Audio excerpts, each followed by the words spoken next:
Hello, Ravenhearts. Do you guys like me calling you that? I haven't even asked, and you can't answer because I am a recording.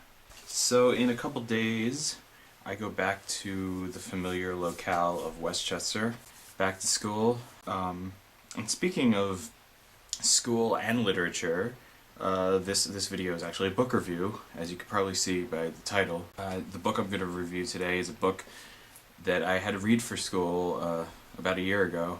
This book is a conspicuous book, and it is called The Minotaur Takes a Cigarette Break. It was written by Sherrill, by the way.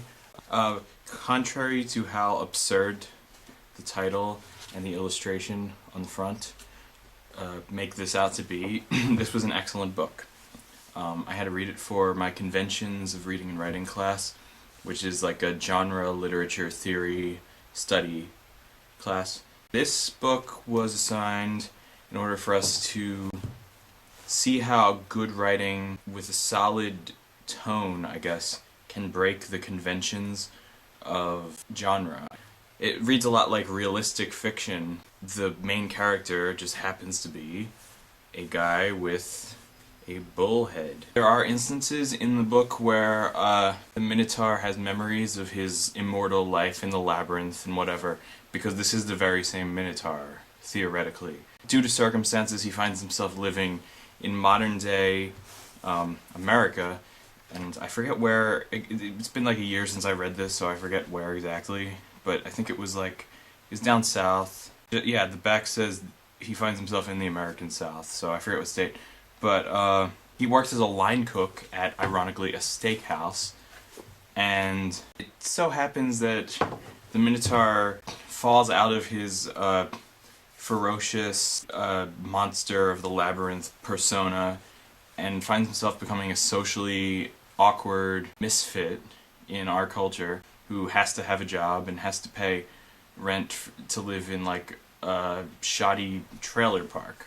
He's kind of a dreamer, I would say, the Minotaur in the story, and yeah, it's basically a story about him trying to fit in. The story breaks conventions in that there are instances where it suggests mythology and magic, not only by the Minotaur's very presence, but there are other things that he runs into that are like peaks at his like former world, I guess you could say.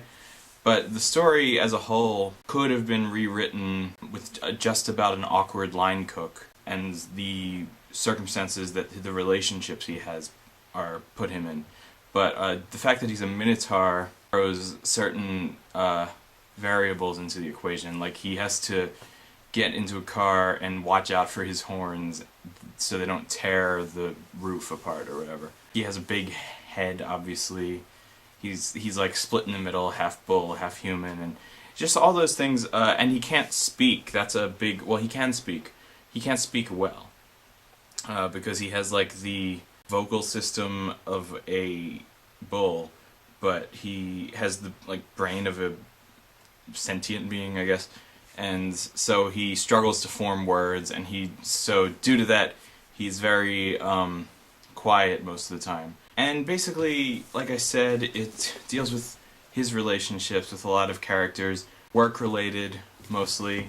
There is a little romance in there, so a type of thing, and that's definitely interesting, a little bit bittersweet at times. The Minotaur, you actually start relating to him, and he's more human than a lot of human characters in the book, because he's kind of has more dimensions than a lot of the people. Yeah, and I would say that in general this book it's a comedy, if you want to think of it as that, in terms of tonal genre.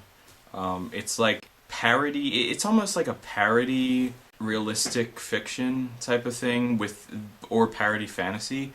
I think I'm proving the point of my professor by trying to call it a specific genre. Snow. Anyway, with that, I will see you guys back at Westchester.